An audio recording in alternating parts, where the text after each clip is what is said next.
দুইটা ডিম দিয়ে দিয়েছি, দিলাম 1 টেবিল চামচ তেল, একটু চিনি দিয়ে দিলাম, দিলাম 10 টাকা প্যাকেটের 2 প্যাকেট দুধ দিয়ে দিলাম আমি।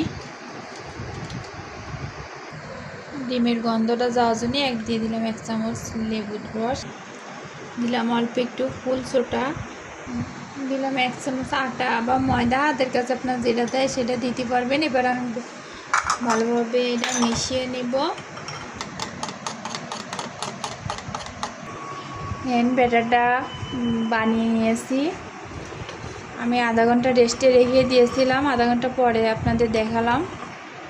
দেখেন আমি ব্যাটারটা প্লেটে ঢেলে দিলাম, আগে থেকে তেল ব্রাশ করে রেখেছিলাম, পরে একটা কাগজ দিয়ে দিছি, ওটাতে একটু তেল মাখিয়ে নিয়েছি। এবার আমি যে ব্যাটারটা দিয়ে দিলাম, কড়াইতে আমি বালু দিয়ে গরম করে নিয়েছি।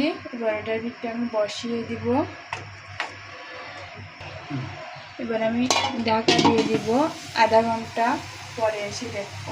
দেখেন এবার আমরা কেকটা দেখবো কত সুন্দর হয়েছে। দেখেন এবার কেকটা আমরা নামিয়ে নিব। দেন কেকটা এবার আমি উঠিয়ে নিয়েছি, সেটা আমি ছাড়িয়ে নিব।